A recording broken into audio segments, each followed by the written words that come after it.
বিশ্বকাপের জন্য ৫৫ সদস্যের প্রাথমিক স্কোয়াড ঘোষণা করলো ব্রাজিল। একাধিক চমকে ঠাসা দলটিতে রয়েছে বেশ কয়েকজন তারকা ফুটবলার।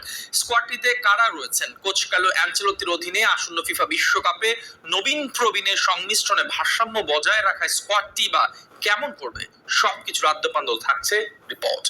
আসন্ন ফিফা বিশ্বকাপকে সামনে রেখে ফুটবল বিশ্বের উন্মাদনা এখন তুঙ্গে। এরই মাঝে ব্রাজিলিয়ান ফুটবল ফেডারেশনের পক্ষ থেকে জানানো হয়েছে আগামী সোমবার আনুষ্ঠানিকভাবে ফিফার কাছে ব্রাজিলের ৫০ সদস্যের প্রাথমিক স্কোয়াডের তালিকা জমা দেওয়া হবে।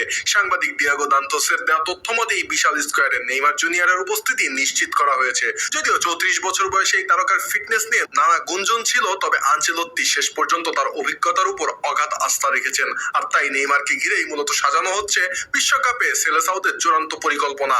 কোচ স্পষ্টত ইঙ্গিত দিয়েছেন প্রস্তুতি ক্যাম্পে নেইমার যদি তার চিরচেনা ক্ষিপ্রতা ও ফিটনেসের প্রমাণ দিতে পারেন, তবে চূড়ান্ত ২৬ সদস্যের দলে তার জায়গা পাওয়া কেবল সময়ের অপেক্ষা।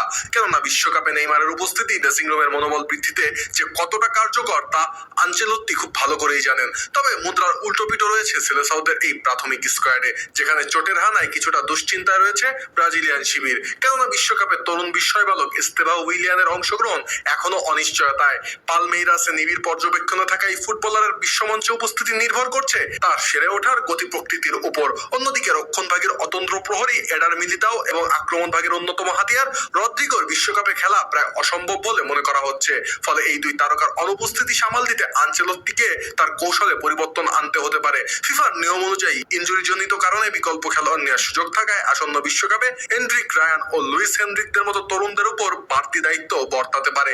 প্রাথমিক স্কোয়াডে গোলপোস্টের নিচে ব্রাজিলের ১ নম্বর পছন্দ হিসেবে থাকছেন লিভারপুলের এলিসন বেকার। আসন্ন বিশ্বকাপে তার অভিজ্ঞ হাত দুটি হবে দলের শেষ ভরসা। তবে ব্যাকআপ হিসেবে এবার চমক দেখাতে পারেন করিন্থিয়ান্সের হুগো সোজা, যিনি পেনাল্টি ঠেকাতে বিশেষভাবে পারদর্শী।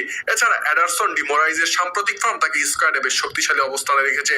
আর রক্ষণে মার্কুইনহোস নেতৃত্ব দেবেন ঠিকই, তবে গ্যাব্রিয়েল মাগালেস এবং লুকাস বেরালদোর মতো তরুণদের জন্য এটি হতে পারে নিজেদের প্রমাণের শ্রেষ্ঠ মঞ্চ।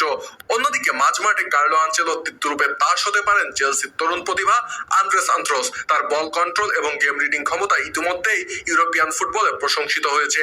তার উপর ক্যাসিমিরোর অভিজ্ঞতা এবং ব্রুনো গুইমারেজের সৃজনশীলতা যখন মাঝমাঠে একীভূত হবে, তখন ব্রাজিলিয়ানদের খেলায় গত কয়েক দশকের চেয়ে বেশি ভারসাম্য দেখা যাবে বলে ধারণা করা হচ্ছে। এর সাথে লুকাস পাকেতার আক্রমণাত্মক মেজাজ প্রতিপক্ষ রক্ষণ ভাগে আতঙ্ক ছড়াবে। তবে আসন্ন বিশ্বকাপে সবচেয়ে বড় আকর্ষণ থাকছে ব্রাজিলের আক্রমণ ভাগে। ভিনিসিয়াস জুনিয়র, যিনি কিনা এই মুহূর্তে বিশ্বের অন্যতম সেরা স্ট্রাইকারদের একজন, তার সাথে গ্যাব্রিয়েল মার্টিনেল্লি ও রাফিনহাদের গতি প্রতিপক্ষের ডিফেন্ডারদের জন্য দুঃস্বপ্ন হয়ে দাঁড়াবে। আর যদি নেইমার তার পূর্ণ ছন্দে ফিরতে পারেন, তবে ব্রাজিলের আক্রমণ ভাগ হবে টুর্নামেন্টের সবচেয়ে